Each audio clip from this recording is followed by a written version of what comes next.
আসসালামু আলাইকুম দর্শক, আপনারা কি এমন একটা আলোচনা শুনতে পান বা শুনেছেন কোথাও? ধরে নিলাম গুঞ্জন, ধরে নিলাম কিছু মানে গুঞ্জনের কিছু হলে যা রটে তার কিছু না কিছু ঘটে।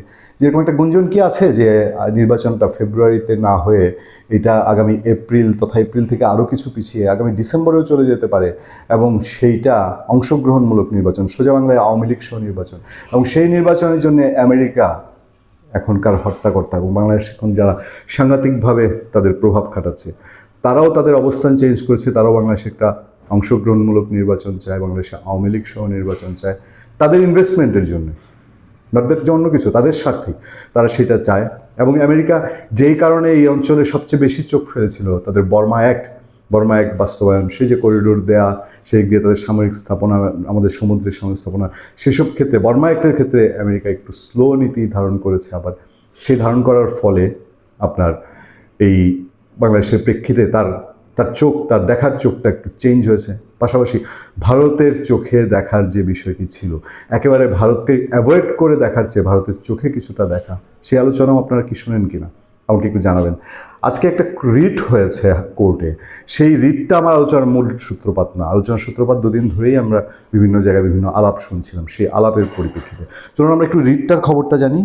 একই দিনে জাতীয় সংসদ ও গণভোটের তফসিলের বৈধতা চ্যালেঞ্জ করে রিট করা হয়েছে। রিটে গত 11 ডিসেম্বর একই দিনে জাতীয় সংসদ নির্বাচন ও গণভোটের তফসিলের বিজ্ঞপ্তির কার্যকারিতা স্থগিত চাওয়া হয়েছে। আমি ভূমিকাতে যে কথাগুলো বললাম, এই কথাগুলো বাস্তবায়নের জন্যে কোনো ধরনের কি কোনো ছাপ দেখতে পাচ্ছেন কি না? এই রিট তো দুদিন পর একটা করে, এর আগেও কিন্তু করেছে, সেগুলো বাতিল হয়েছে, এটাও বাতিল হতে পারে, কিন্তু কোথাও কোনো কি যোগসূত্র আছে? একই সঙ্গে রিটে তত্ত্বাবধায়ক সরকার গঠন করে, খেয়াল করবেন গুরুত্বপূর্ণ জায়গা এটা, সেই রিটে তত্ত্বাবধায়ক সরকার গঠন করে নতুন করে নির্বাচনের তফসিল ঘোষণার নির্দেশনা চাওয়া হয়েছে।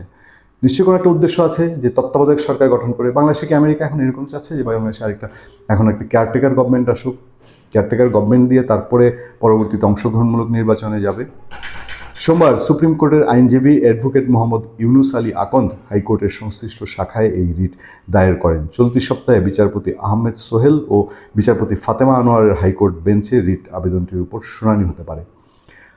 আইনজীবী ইউনুস আলী আকন্দ বলেন, অন্তর্বর্তী সরকারের কথা সংবিধানে কোথাও উল্লেখ নেই, তাই এই সরকারের অধীনে কোনো নির্বাচন হতে পারে না। তত্ত্বাবধায়ক সরকার বা নির্বাচিত সরকারের অধীনে নির্বাচন হতে পারে। আপনাদেরকে আমি নিশ্চিত করে বলি, বর্তমান যে অন্তর্বর্তী সরকার আছে, এই সরকারের বৈধতা নিয়ে সামনে বড় প্যাচ তৈরি হতে পারে। এটা এমন না যে আওয়ামী লীগ হঠাৎ করে উড়ে এসে জুড়ে বসে আওয়ামী লীগ সেটা করে ফেলবে। এটা আইনের গতিই তা বলে, এবং বিজ্ঞ আইনজীবীরাও তো সেটা বলেন। কারণ এটা তো এখনও কোথাও কোনো বেজ নাই। সে বাংলাদেশের রাষ্ট্রপতির কাছে শপথ নিয়েছে কিসের বেসিসে? উচ্চ আদালতের এক রেফারেন্সের বেসিসে, যেই রেফারেন্সের এখনও আগা মাথা লেজ গুটি কেউ কিছু খুঁজে পাচ্ছে না। কোথায় সেই রেফারেন্স? কোর্ট বসে সেই রেফারেন্স দিয়েছে, খুঁজে পাওয়া যায় না। আবার বাংলাদেশের সংবিধানও সে পরিপূর্ণভাবে মানছে না, ফলে এই সরকার নিয়ে একটা প্যাচ গোছাচ্ছে। আমি আবারও যাচ্ছি, হঠাৎ আমেরিকা কেন মুখ ঘুরিয়ে নিচ্ছে? অন্যান্য পশ্চিমা দেশগুলো এখনও সাংঘাতিক রকম খেলছে। আপনারা এটুক তো নিশ্চিত হয়েছেন যে ইন্ডিয়া এখনও হাল ছাড়েনি, সে এখনও চায় যে বাংলাদেশে আওয়ামী লীগ সহ একটা নির্বাচন হোক। নির্বাচনের দিকে দ্রুত দেশ এগিয়ে যাচ্ছে, নির্বাচন প্রয়োজনও বাংলাদেশে, ডক্টর ইউনূস সরকারের বিদায় প্রয়োজন, কিন্তু কোথাও না কোথাও যেন একটা গুরুতর প্যাচ লেগে আছে। আতিক রহমান পূর্ণিয়া, ভালো থাকবেন, সুস্থ থাকবেন।